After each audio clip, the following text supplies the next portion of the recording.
ꯃꯌꯥꯝꯒꯤ ꯅꯨꯡꯉꯥꯏꯅꯕꯒꯤꯗꯃꯛ ꯂꯩꯖꯔꯤꯕ ꯃꯈꯜ ꯃꯊꯦꯜ ꯃꯅꯤꯄꯨꯔ ꯆꯦꯅꯦꯜꯅ ꯃꯌꯥꯝꯕꯨ ꯏꯀꯣꯛ ꯅꯣꯟꯅ ꯈꯨꯔꯨꯝꯖꯔꯤ ꯉꯁꯤꯁꯨ ꯃꯌꯥꯝꯒꯤ ꯉꯥꯏꯍꯥꯛ ꯄꯣꯊꯥꯅꯕꯒꯤꯗꯃꯛꯇ ꯃꯃꯥꯡꯊꯛꯇ ꯇꯥꯍꯟꯖꯈꯤꯕ ꯃꯅꯤꯄꯨꯔꯤ ꯍꯣꯔꯔ ꯁ꯭ꯇꯣꯔꯤ ꯃꯤꯔꯦꯜ ꯈꯨꯜ ꯍꯥꯏꯔꯤꯕ ꯋꯥꯔꯤ ꯑꯗꯨꯒꯤ ꯑꯍꯨꯝ ꯁꯨꯕ ꯇꯥꯡꯀꯛ ꯃꯌꯥꯝꯒꯤ ꯃꯐꯝꯗ ꯈꯨꯗꯣꯜ ꯇꯝꯖꯔꯤ ꯑꯁꯨꯝꯅ ꯃꯈꯣꯏꯅ ꯊꯣꯛꯂꯛꯄꯗ ꯎꯔꯤꯕꯁꯤ ꯑꯇꯩ ꯀꯔꯤꯃꯇ ꯅꯠꯇꯦ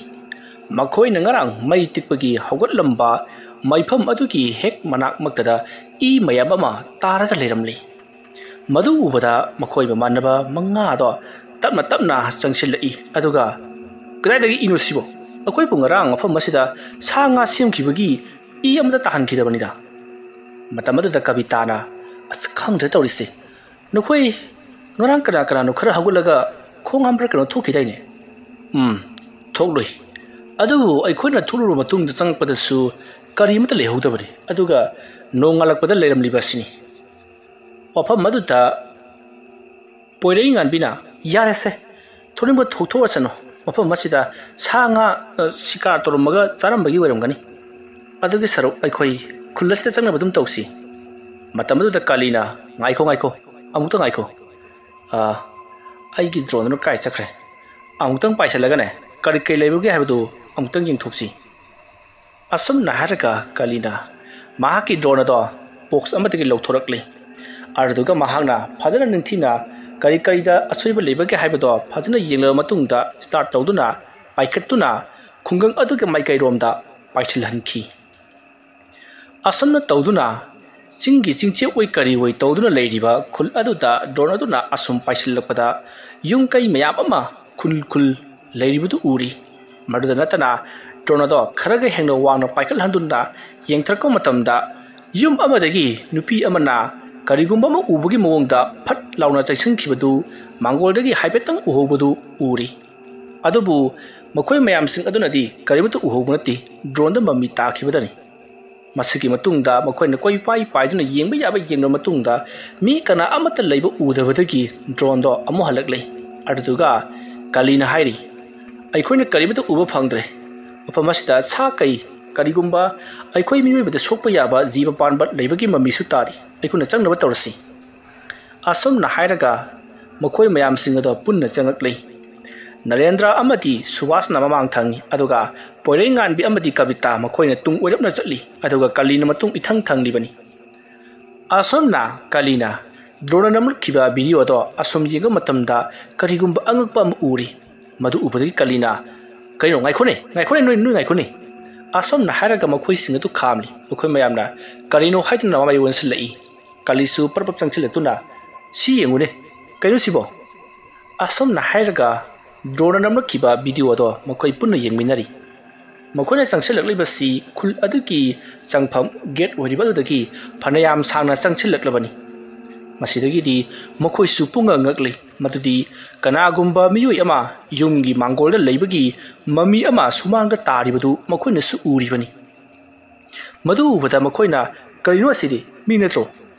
ꯑꯁꯨꯝꯅ ꯌꯦꯡꯂꯒ ꯂꯩꯔꯤꯉꯩ ꯑꯃꯨꯛ ꯍꯟꯅ ꯃꯃꯤ ꯑꯗꯣ ꯁ꯭ꯋꯥꯏ ꯂꯥꯎꯅ ꯃꯥꯡꯈ꯭ꯔꯤ ꯃꯁꯤ ꯎꯕꯗ ꯃꯈꯣꯏ ꯀꯔꯤꯒꯨꯝꯕ ꯈꯔꯗꯤ ꯃꯐꯝ ꯑꯁꯤꯗ ꯂꯩꯔꯦ ꯍꯥꯏꯕꯁꯦ ꯆꯤꯡꯅꯔꯛꯈꯤ ꯁꯣꯝꯗ ꯀꯕꯤꯇꯥꯗꯤ ꯃꯈꯥ ꯇꯥꯅ ꯆꯪꯂꯒꯨꯝꯁꯤ ꯑꯩꯈꯣꯏ ꯍꯜꯂꯒ ꯁꯤꯕ ꯍꯥꯏꯗꯨꯅ ꯍꯥꯏꯔꯤ ꯃꯇꯝ ꯑꯗꯨꯗ ꯁꯨꯕꯥꯁꯅ ꯑꯌꯨꯛ ꯅꯨꯡꯊꯤꯜꯒꯤ ꯃꯇꯝꯗꯗꯤ ꯀꯔꯤꯝ ꯇꯧꯔꯣꯏꯃꯤ ꯌꯥꯅꯤꯁꯦ ꯑꯁꯨꯝꯅ ꯍꯥꯏꯔꯒ ꯆꯪꯁꯤꯟꯕ ꯍꯧꯈ꯭ꯔꯤ ꯁꯨꯕꯥꯁ ꯑꯃꯗꯤ ꯅꯔꯦꯟꯗ꯭ꯔꯗꯤ ꯃꯈꯣꯏꯅ ꯄꯥꯏꯔꯛꯄ ꯈꯨꯠꯂꯥꯏꯁꯤꯡ ꯑꯗꯣ ꯖꯦꯖꯦꯠ ꯄꯥꯏꯔꯤꯕꯅꯤ ꯑꯁꯨꯝꯅ ꯃꯈꯣꯏ ꯄꯨꯟꯅ ꯌꯨꯝ ꯈꯨꯗꯤꯡ ꯌꯦꯡꯗꯨꯅ ꯑꯁꯨꯝ ꯆꯪꯉꯛꯂꯤ ꯅꯍꯥꯟꯋꯥꯏꯒꯤ ꯃꯇꯝꯗ ꯂꯩꯔꯝꯕ ꯌꯨꯝꯂꯩ ꯀꯩꯔꯩꯒꯤ ꯃꯑꯣꯡꯁꯤꯡ ꯑꯗꯨ ꯎꯔꯨꯕꯗ ꯃꯈꯣꯏꯗꯣ ꯌꯥꯝꯅ ꯅꯨꯡꯉꯥꯏꯕ ꯑꯃꯗꯤ ꯄꯣꯛꯆꯔꯤ ꯄꯣꯏꯔꯩ ꯉꯥꯟꯕꯤꯅ ꯀꯦꯃꯦꯔꯥꯁꯤꯡ ꯅꯝꯁꯤꯜꯂꯤ ꯀꯕꯤꯇꯥꯁꯨ ꯅꯝꯁꯤꯜꯂꯤ ꯑꯗꯨꯒ ꯃꯍꯥꯛꯀꯤ ꯗꯥꯏꯔꯤꯗ ꯊꯣꯛꯂꯤꯕ ꯊꯧꯗꯣꯛꯁꯤꯡ ꯑꯗꯣ ꯃꯊꯪ ꯑꯁꯨꯝ ꯏꯁꯤꯜꯂꯤꯕꯅꯤ ꯑꯁꯣꯝꯗ ꯃꯈꯣꯏꯅ ꯑꯁꯨꯝ ꯆꯪꯁꯤꯜꯂꯛꯄꯗ ꯌꯥꯝꯅ ꯃꯜꯂꯕ ꯌꯨꯝ ꯑꯃ ꯊꯦꯡꯅꯔꯤ ꯍꯥꯏꯔꯤꯕ ꯌꯨꯝ ꯑꯁꯦ ꯍꯦꯛ ꯌꯦꯡꯕ ꯃꯇꯝꯗ ꯅꯍꯥꯟꯋꯥꯏꯒꯤ ꯃꯇꯝꯗ ꯌꯥꯝꯅ ꯏꯅꯥꯛ ꯀꯩꯔꯥꯛ ꯈꯨꯟꯕ ꯏꯃꯨꯡ ꯑꯃꯅ ꯂꯩꯔꯝꯕꯒꯤ ꯌꯨꯝ ꯃꯥꯜꯂꯤ ꯑꯗꯨꯕꯨ ꯌꯥꯝꯅ ꯊꯤꯅ ꯐꯤꯕꯝ ꯁꯣꯛꯆꯜꯂꯝꯂꯤ ꯌꯨꯝ ꯑꯗꯨꯒꯤ ꯀꯣꯟꯊꯣꯡ ꯑꯗꯣ ꯆꯦꯛꯁꯤꯟꯅ ꯌꯣꯠꯅꯒ ꯌꯨꯡꯂꯒ ꯈꯥꯔꯒ ꯂꯩꯔꯝꯃꯤ ꯃꯁꯤꯗꯒꯤꯗꯤ ꯃꯈꯣꯏꯅ ꯌꯨꯝ ꯑꯗꯨꯒꯤ ꯑꯀꯣꯏꯕꯗ ꯆꯪꯂꯨꯁꯤ ꯍꯥꯏꯗꯨꯅ ꯀꯣꯟꯊꯣꯡ ꯑꯗꯨꯒꯤ ꯒꯦꯠ ꯑꯗꯣ ꯃꯈꯣꯏꯅ ꯆꯤꯡꯊꯣꯛꯂꯤ ꯑꯗꯨꯒ ꯃꯅꯨꯡꯗ ꯆꯪꯂꯛꯏ ꯃꯈꯣꯏꯅ ꯑꯗꯨꯝꯅ ꯌꯨꯝ ꯑꯗꯨꯒꯤ ꯁꯨꯃꯥꯡꯂꯣꯝꯗ ꯆꯪꯁꯤꯜꯂꯛꯄ ꯃꯇꯝꯗ ꯑꯔꯥꯞꯄꯗꯒꯤ ꯀꯔꯤꯒꯨꯝꯕ ꯌꯣꯠꯆꯩ ꯑꯃꯗ ꯅꯨꯡꯊꯪꯅ ꯊꯥꯕꯒꯤ ꯃꯑꯣꯡꯗ ꯀꯦꯡ ꯀꯦꯡ ꯂꯥꯎꯕꯒꯤ ꯃꯈꯣꯜ ꯇꯥꯔꯤ ꯈꯣꯟꯖꯦꯜ ꯑꯗꯨ ꯇꯥꯕꯗ ꯄꯣꯏꯔꯩꯉꯥꯟꯕꯤꯅ ꯀꯩꯅꯣ ꯃꯐꯝ ꯑꯁ꯭ꯋꯥꯏꯗ ꯌꯣꯠ ꯁꯨꯕꯒꯤ ꯃꯈꯣꯜ ꯇꯥꯔꯤꯕꯁꯤꯕꯣ ꯃꯅꯥꯛ ꯅꯛꯄ ꯁ꯭ꯋꯥꯏꯗ ꯂꯩꯕ ꯎꯁꯤꯡꯁꯤꯕꯨ ꯌꯥꯟꯕ ꯃꯤ ꯂꯩꯕ ꯖꯥꯠꯂꯥ ꯃꯇꯝ ꯑꯗꯨꯗ ꯁꯨꯕꯥꯁꯅ ꯂꯩꯔꯝꯕꯁꯨ ꯌꯥꯏ ꯃꯐꯝ ꯑꯁ꯭ꯋꯥꯏꯁꯦ ꯃꯤꯅ ꯆꯪꯅꯕ ꯉꯝꯒꯗꯕ ꯃꯐꯝ ꯑꯣꯏꯕꯅꯤꯅ ꯎꯒꯁꯦ ꯑꯆꯧ ꯑꯆꯧꯕ ꯍꯨꯔꯥꯜꯂꯒ ꯌꯣꯟꯊꯣꯛꯂꯝꯕꯁꯨ ꯌꯥꯔꯤ ꯄꯣꯠꯅꯤꯗ ꯑꯗꯨꯝꯅ ꯋꯥꯔꯤ ꯁꯥꯟꯅꯔꯕ ꯃꯇꯨꯡꯗ ꯃꯈꯣꯏꯅ ꯑꯁꯨꯝ ꯌꯨꯝ ꯑꯗꯨꯒꯤ ꯑꯀꯣꯏꯕꯗ ꯀꯣꯏꯅ ꯁꯨꯝ ꯌꯦꯡꯂꯛꯄꯗ ꯈꯨꯡꯎꯞ ꯅꯥꯝꯃ ꯇꯥꯔꯒ ꯂꯩꯔꯝꯂꯤꯕꯗꯨ ꯎꯕꯗ ꯀꯥꯂꯤ ꯄꯔꯄꯔꯞ ꯆꯪꯁꯤꯜꯂꯤ ꯑꯗꯨꯒ ꯁꯤꯗꯤ ꯈꯨꯡꯎꯞ ꯅꯥꯝꯃꯅꯤꯅꯦ ꯀꯅꯥꯒꯤ ꯑꯣꯏꯔꯖꯥꯠꯅꯣ ꯑꯁꯣꯝꯅ ꯍꯥꯏꯔꯒ ꯃꯈꯣꯡꯅ ꯀꯥꯎꯗꯨꯅ ꯁꯤꯝ ꯌꯦꯡꯉꯤ ꯃꯇꯝ ꯑꯗꯨꯗ ꯈꯨꯡꯎꯞ ꯑꯗꯨꯒꯤ ꯃꯅꯨꯡꯗ ꯏꯅ ꯄꯨꯡꯉꯥꯡ ꯉꯥꯡꯂꯒ ꯂꯩꯔꯝꯂꯤ ꯃꯗꯨ ꯎꯕꯗ ꯃꯈꯣꯏꯁꯤꯡ ꯑꯗꯣ ꯀꯩꯅꯣꯅꯦ ꯈꯨꯡꯎꯞꯁꯤꯅ ꯏꯅ ꯄꯨꯡꯉꯥꯡ ꯉꯥꯡꯂꯤꯕꯁꯤꯕꯣ ꯀꯔꯤꯒꯨꯝꯕ ꯑꯃꯗꯤ ꯂꯩꯔꯝꯒꯗꯕ ꯃꯥꯜꯂꯦ ꯌꯨꯝ ꯑꯁꯤꯗ ꯑꯩꯈꯣꯏ ꯊꯤ ꯍꯨꯝꯕꯒꯤ ꯊꯕꯛꯀꯤ ꯇꯣꯛꯂꯁꯤ ꯑꯃꯨꯛ ꯆꯠꯂꯁꯤ ꯂꯥꯛꯑꯣ ꯅꯨꯃꯤꯠ ꯇꯥꯗ꯭ꯔꯤꯉꯩꯗ ꯑꯃꯨꯛ ꯃꯐꯝ ꯑꯁꯤ ꯊꯥꯗꯣꯛꯂꯒ ꯑꯩꯈꯣꯏ ꯒꯦꯠꯀꯤ ꯋꯥꯡꯃꯗ ꯂꯩꯔꯨꯒꯗꯕꯅꯤ ꯑꯁꯨꯝꯅ ꯍꯥꯏꯔꯒ ꯃꯈꯣꯏ ꯃꯐꯝ ꯑꯗꯨ ꯊꯥꯗꯣꯛꯇꯨꯅ ꯆꯠꯈꯤꯅꯕ ꯇꯧꯔꯛꯄꯗ ꯌꯨꯝ ꯑꯗꯨꯒꯤ ꯌꯦꯅꯈꯥ ꯑꯣꯏꯔꯞꯅ ꯀꯅꯥꯒꯨꯝꯕ ꯑꯃꯒꯤ ꯈꯣꯟꯖꯦꯜ ꯑꯃ ꯇꯥꯔꯛꯂꯤ khonjal ado subhasna tabani matamadu subhasna ngaikho kana gumba ma nahi bagi makola kainoma maningda tadro adom na haypada Narendra hoine ai su taini sanga yengsilo asum na haraga khulai singa do jejet paidi aduga tamna changchilekli asum na changchilakpadadi yumadugi yana khada kana amata leiramdre aduga hawjik taramba khonjal adusu kari amata takhidri tawribasibu karino haiduna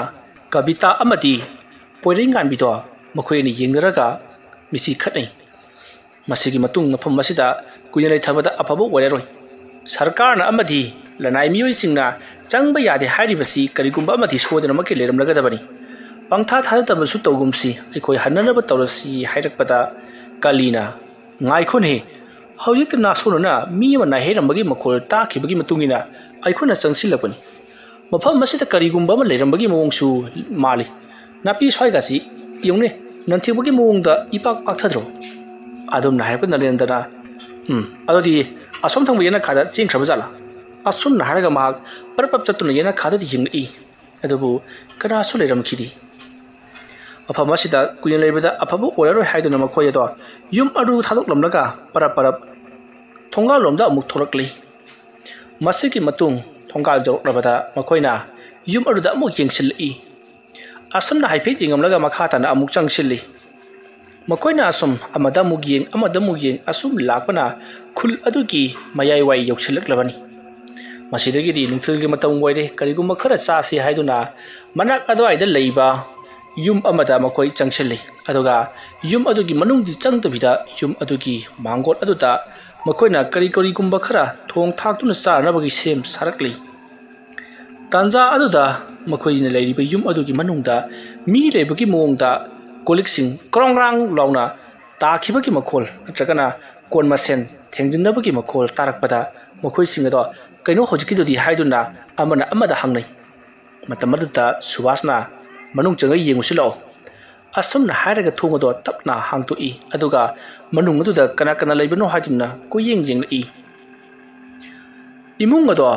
nungsa mangana phujilakpada khara ngali haibabu yamna mamba kasing jawri thong thonau loina mak lon silibani thong hangdorpuda khara makhai ngali mana pariba khulai ado em loduna ka amada changsilui ka ado ngahanwai gi matamda nupi leisabi leiba ka oiba jani nupi aduna sijindaramba phanek phurit amadi atei polam cheram mayam amasu leiramli Subhasna madu ubada sina ningol ka oiramale mafam masta leiriba phurit phiron sing asina takpadi hawjik matamgi miyoi di natre phurit kasi yengune all modern ni adumna phurit sing ado mahaki nongoi matol aduna amadamu injan amadamu haigat sum tawringeda kang khadudagi kariguma putama krok longol langthuri madu ubada Subhas khangprek khangdra khongdo phanlonga chongkhalaga phanlonga chongthoklaga maki nomoi do namlaga kang khadomda chat pakthari kang khadu kana su leiramdi adubu kang khadu dagi langthrokliba mayomodo karino haiduna mahak unna yengi paisira paigumsira haiduna su khalli aduga mahak Narendra sida laune काली नंसु लाउने अदुमना कौरपदा नरेंद्र अमदी कालीसु चेंसिलकली कैदौरबगे हाइजुना हंगलुब मतमदा पोट मयोमदो मखोय अनिस उहल्ली कालीना कैनुसिबो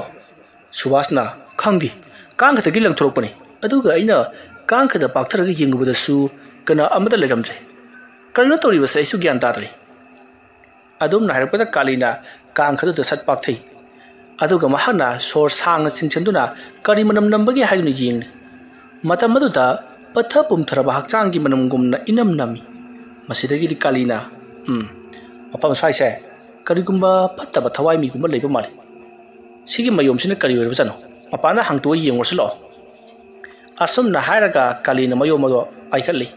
थोयना हेना चाउदे मयोमदो मसिदगी पाइखटलगा थोरकले मदुगी मतुंगदा मखोयना थोंगदो लोनसनदबिदा पोट मयोमदो करिनो येंगसि हाइदुना हांगदोक्तुना येंगली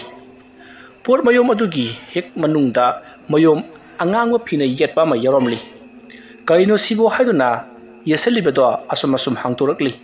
अदुगा मनुंगदा यरमलिबसि लिक अमनी लिक असिसु सनागी लिकनी हेक येंगबदा लैगी मना अमगी मवोंग माले अदुगा सनागी मवोंग असिसु असुकी मतिक फजबा हाइबदुनी समसी उरुबदा मखोय मयामसिंग अदुना सिरी सनागी लिकनी अदुगा सिदा हकलिबा लैगी मनासिदा करिनो मसिगी मनासिदी अमुक्ता फाउ उद्रिना असुमना हायरकपदा नंद्रना फरेसे युमसिंग्रो इमुंगदा मुक लंसंग्रसि अखोनगा पुरुया पोतिकोसे मतमदुदा सुभाषना करिनोदा सनाबु पुखिबा याबरनतीनि सिदा थरमगा कदौदिनो मतमदुदा कालीना नंग पुंगा सनासी कांगदगी लंथोरकपनाइने सुभाषना होय माने दु कदौरगे कांग खतगी लंथोरकपा सनासी नंगना पुरगा चटनिगिमिने से पुरो पुरो अदुमना हायरगा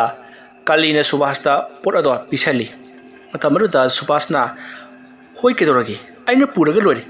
मसे काइथोकदबदी यामरबदा रुपा लाख अमनि दिसटकदोरिबनी असुमना हायरगा महागना फुरखाउदा हापसिनगे तोरकपदा पोरें गानबिना ताप मुल्ली अदोगा इमुंगा सट लंसनखी अदोगा थोंगदो क्रॉक क्रॉक लांग लोनसनखी तौरिबदुदा मयामदो कोयें यिंगनै अदुगा पोरें गानबिदा पोरें गानबि कैनों तोइदुना असुमना हायरकपदा पोरें गानबिना आहा कैदोखरगेइबो अदुमना हायरकपदा मयामदो अमुक कैना ngakli मतमदुदा कविताना नंबु हौजिकता सुभाषना पाइबा सनादु तकनो मुल्लगा इमुंगा लंसनखरबा मतुंगदा थोंग लोनसनगिबा ताइने मतमदुदा पोरें गानबिना कैनो हाइदुबो आइदि सिदा तिलौ सोरगा लेरमने अदुगा कमाना सिदा लेरमिनो इखंग्रे मसिदगी कालीना यारेसे कैम खलुरनो नंगीने वाकन ओरमनी से इंजांगुम लोसनबा तौसिसे असुमना हायरगा मयामदो इंजांग सेमबरोमदा मायोन सिनख्रे अदुबु नरेंद्रदी मयाम सिंग अदुदा अफम मसिदा कुइन लेगुमसि अइखोय नुमित तादिंगदा थोकिनबा तौसि अदुगा अइखोय मखाताना खुलसिदा चंगगुमसि अदुमक युमदा हनख्रसि हाइरि अफम मदुदा काली अमदी कविता पोरेंगानबि लोइनमक यानरे मतमरदा सुभाषना मथमोइदा खल्ली हयेंग अइखोय पुन्ना चिखरगदौबनिना हौजिकी सनादु अइना लौसमबदा कैसुमता कायबा लेत्रे मखाताना चंगकदबसु लेत्रे असमना खल्लगा महांगना युम अदुगी मनुंगदा चंगनुखिगे खंदुना थोंगदो अमु हांगतुई सुभाषना थोंगदो अमु हांगतोकबदुदा मखोय मयामदो सुभाषति यिंगई अदुबु सुभाष थोइना हेना खंजलुदी थोंगदो हांगतोकलगा ngasai पोरेंगानबि लंसिनखिबा सनादो येंगे हाइदुना यिंगलपददी मदो लैरमद्रे मतमरदा सुभाषना हौजिकता पोरेंगानबि लंसिनखिबा सना मयोमदु लैरमद्रेनि अदुमना हायरकपदा कालीना थोंगदो प्रपर रोसलो नंग सिनिंगबुना असुमना हायरकपदा सुभाषसु खरा किरदुना थोंगदो सटलोनसल्ली मिनमांग मकदा तौरिबा सिंगदो थाजबसु ngomlamdi मदुगी मतुंग मफम साइदा मखोयना चाइ सिंग थोंगदुना चादुन लेरिबसि अफबा अमदि ओयरोय अदुना परपर लोसिलसि हाइदुना परपर लोसल्ली थोंग थाकपादो काबक काबक चारा मतुंगदा मुंगसाइ सखाइदुना थनमले अदुगा कोलिक सिंग अदुबना मखोयना खावमदा पुल आपचंदुना अमुक पुदुना लाकली तौरिबा सिंग असि कनागुम्बा अमना लोना थुपना येंबगी मवोंगदा मखोय सिंग अदुना चटपदा अदुमुक मसादा फावरी फटलाउना लैथोकलगा येंगलुबदना नारक मौसोंग सिंग अदुगी उना सिंग दो स्रोट लाउना लेंगागा कनागुम्बा मा लैरमबगी मवोंगदे हेक लैबगुम्बा अदुगा लैरिबा युम सिंग अदुगी थोंग थोंनाव हांगलगा लैबा यावरिबा सिंग अदुदा येंगलुबदना थोंनाव मरुमदा कनागुम्बा लेरमलगा सट लेसनखिबा मानबगुम्बा हेक उरिबनी मरम अदुना मखा ताना खुलसित लेरगुमसी अखोई हलसी हादुना मखोई खुलजा योरब मखोई दो मखोई पर खुलगी गेट अदु तमना लाकली अदम लाको मतमदा इखंग खंग होदना नोंगदो जरा जरा जरा मंगछलकली नोंग मंगछलक अदुदा कालीना नोंगसे यम थुना मंगछलई तागदबा माले सुमाले नोंग खंगहोदना मंगछलकसे याम कन्ना तागनमनी अदुना नोंग तारजिंगै अखोई मफम मसिदगी गेट वामुलान नब तौसी पुंग सोहुम तासलकले असुमना हाइदुना मखोई थोखिनबा पर चेंच चतुन लाकली मतम मत खंगहोदना खुंगंगदो यामना कन्ना ज्वार हादुन निगलई ज्वार हादुन अदुमना कन्ना निगलकपदुदा मखोई मयामदो पाक्थनरगा मखोई तुमिन तुमिन लई मसिदगी खंगहोदना आखाक अराव लोनना नोंगदो जम जम हाइथरकली नोंग हाइथरकपा अदुदा मखोई मयामदो मनाक नकपदा लैबा yum अमदा चेंसली अर्दुगा मखोई नोंग हांगलकपदो ngaidun leiri nonga mangsilakpaga akanma nungsi sipna maram moiraga mafam ado pungmam mamsilaklabani matamaruda narendrana as ngasai chalo busunati aikona mafam sila laklibasi toslai siga nongoi sika loire aikona mafam masida tumdana hiptana lektana leige haibasu khudong thininga mafamni kamai dogino nongmarkida koi chalasi adum na hairakpata kalina nenda haji chumi aikoi mafam masida kuya legomsi nongmarkida chataba tausi Assam हाइरगा मखोइना मफम अरुदगी चटनबा नोंग चुलबा सिसोना चतबा यादि खंदुना युम अरुदगी थोलकपदा खंगहौदना अखाक अराव कया मा तोरकली अदुमा तोरकपदा मखो चकदरब लंबी अदुदा चारो चारोब उ कया अखाक अराव की ब्रज कया तासिंदुना उ अचो अचोब कया फजनखिबदगी मखोई चटपदा खरा खोंगलौनरी तौरिबा सिदा कालीदी खंगजरी मफम सिदा मोइना चखिदनबा तोरकलिबसी करिगुंबा अमदि सोदनमकी थोकलरगनी हाइबसी अदुमा तौरिंगै मखोइना चाउरब उसिंगदो कमदोंग लांथोकचिगे उ अदो काखटलगा नत्रगना लेटलगा चटप यागदरा हाइदुना उ अदोमदा माइवनसन लेरिंगै मखोइ मंगागी मतुंगलोमदा कनागुम मियुइ खरा चबुक चबुक चेनखिबगी खोंजल ताबदा मखोइ चप मनना तुंगदा फट फट लेथोकनरई अदुमना मखोइना लेथोकनरकपददी कनासु लेरमखिरि अदुबु मिगी खुंगुल खरती तारगा लेरमली तवदबु तारामलिबा खुंगुलदो उरुबदा मखोइदि किनबुल लोइरि कविता अमदि पोरेंगामिदो कन्ना कोनसिनरगा कप हरकली नोंगसु पुंसु चोटलबनी मखोइना खुंगुलदो उबदा किरिबगी मरमदि खुंगुलदो अमना तुंगलोमदो ओली अदुगा अमना मांगदो ओली खोंग अनिदो चप मारदि अदुगा अतोपा खुंगुल अमदना येतकी येत गातो उदिनो लेरि खुंगुल सिंगदो उरुबदा अफम मसिदा मी नतबा लाई तिन बुट पेट कुंबा खरा मफम मसिदा कोचा चतुना मखोइबु सेनरगा लेरे हाइबसे मखोइना सु खंगजरी मसिदगिदी कालीना उपाय अमा नत्रगा उपाय अमा तौदुना उवसे कारगा बु ओइगा लिलगा बु ओइगा चटलसी हाइगोइन हाइदुना मखोइ पाक्थदुना उवदो लिटलितुना सुमक लाकली मतवा सुमना मखोइना मफम मरुदा उसिंगदुबु लान लांदुना चोंग चोंदुना लिटलितुना सुम लाकपना नुमिदांग वारम ओइसनख्री मतमदुदा खुल अदुकी मनुंगदा तारंबा नोंगदुसु चप लेपख्री तबुदबु नोंगदुना हेक लेपखिबगा खर खर कंखी लेमायदो पुंकंग कंगबा नोंगा ताखिदबा अमगुमना अदुबु मखोइगी मसादी पुंचोट चोटलिबनी अदुमा लेरंबदगी खुलगी लेरिबि युमसिंगदो मथंग मथंग मई थानकलकली मई थानकलकपदुदा मखोइ मयामदो पुंगंगंगना खुल अदोमदा लेपतुरि चेंगलकली तंजा अदुदा खंगहौदना नुपी अमना यामना हौना इसै सकपगी खोंजल थाबा हौरकली खोंजल अदु ताबदा मखोइ मंगाना करिनो तौरिबसिबो ngасai मखैदि खुलसे कना अमत लेतबगुम तौबने अदुगा नुमित तारकपदगिदि मै थानकलकली अदुगा इसै हौना हौना सकलिबसिबो करमाइ तौबजानो असमना मखोइना खुल अदोमदा उवा मरक अदुदगी यंगलको मतमदा खुल अदुदगी मियोइ अमा थुलकलगा करिनो म तौबगुमना अरापदा लेरिबदु उरी अदुमना मखोइना यंगलिङैदा मखोइगी मखोइ मंगागी तुंगलोमदा कनागुम मियोइ खरना खौदेमलकपा अमदि बुद्रुंग बुद्रुंग चेंसिलकपा खुबाक प्रोक प्रोक खुबना चिंबा कयाबा तौबदगी मखोइ तुंगलोमदा करियोनै तुंगदसु हराव कुमै पांथोकलि माले हाइदुना फट फट लेथोरई मतमरुदा मखोइना लेरिबसे मखोइना लांथोकदोरिबा खुल अदुगी गेट अदो यौगदबा खर खतमक ngairega लेरमले मखोइना हेक येंखिबदा खुल अदु लांथोकदबा गेट अदो मखोइना उब फंगलबनी मरम अदुना खुल अदुगी गेट अदो लांथोक होगुना फगनी ꯑꯗꯨꯒ ꯍꯧꯖꯤꯛ ꯑꯩꯈꯣꯏꯒꯤ ꯇꯨꯡꯗ ꯈꯨꯕꯥ ꯈꯨꯕꯥ ꯑꯃꯗꯤ ꯃꯤꯁꯤꯡ ꯂꯥꯛꯄꯒꯤ ꯈꯣꯟꯖꯦꯜ ꯇꯥꯈꯤꯕꯗꯨꯁꯨ ꯀꯔꯤꯃꯠꯇ ꯂꯩꯔꯝꯗ꯭ꯔꯦ ꯑꯗꯨꯅ ꯑꯩꯈꯣꯏ ꯌꯥꯝꯅ ꯊꯨꯅ ꯈꯨꯜ ꯑꯁꯦ ꯂꯥꯟꯊꯣꯛꯍꯧꯕꯅ ꯐꯒꯅꯤ ꯍꯥꯏꯗꯨꯅ ꯈꯨꯜꯒꯤ ꯒꯦꯠ ꯑꯗꯨ ꯇꯝꯅ ꯃꯈꯣꯏ ꯕꯨꯗ꯭ꯔꯨꯡ ꯕꯨꯗ꯭ꯔꯨꯡ ꯆꯦꯜꯂꯛꯂꯤ ꯑꯗꯨꯝꯅ ꯐꯅ ꯌꯥꯝꯅ ꯆꯦꯟꯁꯤꯜꯂꯕꯁꯨ ꯒꯦꯠ ꯑꯗꯣ ꯌꯧꯕ ꯁꯨꯡꯉꯝ ꯉꯝꯂꯝꯗꯦ